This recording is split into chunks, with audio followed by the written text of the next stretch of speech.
Your day starts with breakfast, but what you eat sets the tone for your hormones. Hi, I'm Dana. I'm a certified holistic nutrition consultant, and I am a women's hormone expert, especially through their perimenopause years, in helping them overcome, beat, and dissolve the symptoms that drive them crazy. I help women understand what the real reason is behind those symptoms so that they can focus on the actual problem in order to get rid of them and sail through their 30s, 40s, 50s, and beyond symptom free and feeling amazing. So yesterday, I was so hungry about an hour and a half after breakfast. I knew I had sort of skimped on my water before, but this was an abnormal amount of hunger for me. Like I was ravenous. Also, I was writing these social media posts discussing the importance of protein when it hit me. I totally forgot to add my protein powder to my breakfast smoothie. Oops. But such an amazing reminder for how potent protein is for hormonal health. Because that insane hunger was my insulin kicking in. Well, more so that I drank a smoothie with a lot of fruit and vegetables, a little ground flax for fat, but I was all out of avocado, which I usually have as well, and some yogurt. So that smoothie without the protein powder or avocado was a lot of glucose that hit my bloodstream really fast. My pancreas scooped it all up as it's supposed to, and my cells drew it in to be used for quick energy, leaving me feeling ravenously hungry not long after I ate. Protein slows down that glucose uptake and trickles it into your cells so that you don't feel hungry so soon after eating. But what you eat for breakfast in its entirety, meaning the full meal combination of foods, is really what matters for your hormones. If you do eat a whole lot of higher carb foods like breakfast cereal, pancakes, waffles, jams, low-fat yogurt, granola, oatmeal, fruit alone, rice and bean tortillas, even toast and peanut butter, insulin scoops all that up, all that glucose that's broken down into really, really quickly, and it shunts it to your cells to be used as quick, immediate energy. And you end up with excessive hunger, cravings for more sugar or bread, headaches, brain fog, exhaustion, anxiety, mood swings, acne sometimes, PMS, period troubles, and so much more. This is one of the main reasons for most of the initial and ongoing hormonal issues in women. It's not the only one. There's always something deeper going on, which I'll talk about in a second. But one of the reasons why my female clients struggling with perimenopause struggle is insulin issues. As this quick collection of glucose continues over and over day after day, because we just keep eating the same exact things, two big problems arise. One is your cells stop responding to insulin so that glucose cannot get inside to even give you quick energy anymore. Two is that what can't get inside gets stored as fat, and your body really struggles to break down this fat easily. Another bonus problem is to get energy, cortisol is released, turning muscle cells into glucose so that you lose muscle that burns fat and fat storage increases. Now, this is also a problem because your cortisol converts muscles to glucose, a very inflammatory molecule in your blood. This triggers your pancreas to release more insulin. Insulin's trying to get it into the cells. This spikes insulin resistance further, spikes fat storage further. So we kind of get stuck in this cycle, and we can get out of it quite easily and quite quickly with the right diet.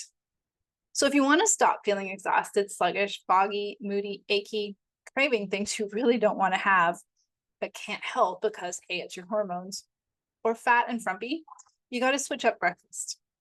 And as a woman who's over 35, your estrogen production naturally declines.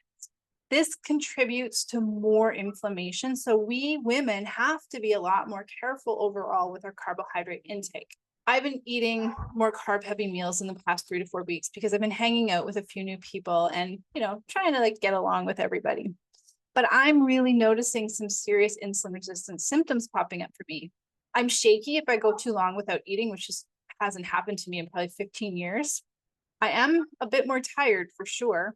And I just honestly feel blah. So I'm fixing this. This week is all about getting myself back into alignment. And I assessed myself the other day with my root cause hormone assessment, and I definitely am inflamed. So that's my root problem to focus on. With all of this, Women over 35 need to adjust their diet. We can't continue to eat the way we ate 3, 5, 10 years ago and expect the same results. It's just how our bodies are designed. Not to say that you can't have higher carb meals, but we need to be strategic. Instead of eating, I know a lot of my clients I speak with, they generally eat rice at dinner most nights, or pasta, or potatoes, like all of these higher starchy foods every day, day in and day out. So we need to be more strategic with this.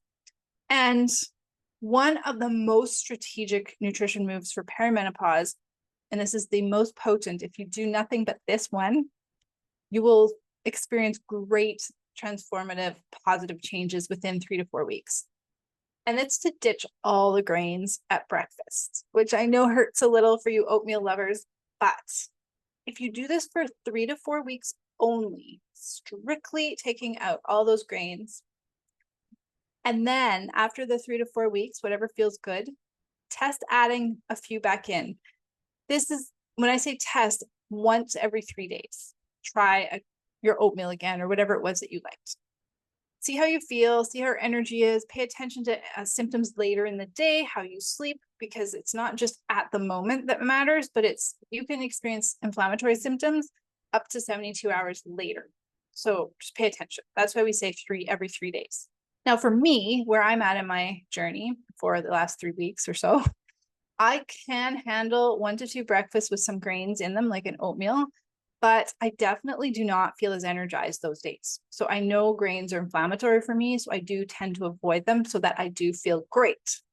Important thing to keep in mind is avoid extreme diet plans for breakfast. So protein is amazing. I am advocating that you add more protein to breakfast, but strictly eating protein like steak and eggs or the carnivore diet is going to fuel cravings later on, eventually over time for sure, because high protein diets are both inflammatory and neglect the fact that your body needs carbs to function. So eventually your smart body will kick in and start telling you via insane cravings or excessive hunger to eat more bread, pasta, sugar, etc. And then you'll get really annoyed and you'll wonder why it's so hard. And you'll be trying to deal with this with willpower and it's not going to work. Just know that it's not your fault that it's not working. It's the fault of how you've been told to eat. So make sure you are balancing your breakfasts. Balance those macros, ladies. You need protein, but you also need healthy fat to fuel hormone production. And you need lower carb veggies and some fruit. It's fine if it's part of the meal plan or part of the recipe. You need things like lettuce, spinach, cucumber, tomatoes, blueberries, blackberries, cherries, peppers, onions, zucchinis, anything that grows above ground. If you are getting plant-based protein from legumes, chickpeas, lentils, quinoa, I recommend adding a little bit more healthy fat than what I would recommend for someone who eats eggs or steak or chicken at breakfast.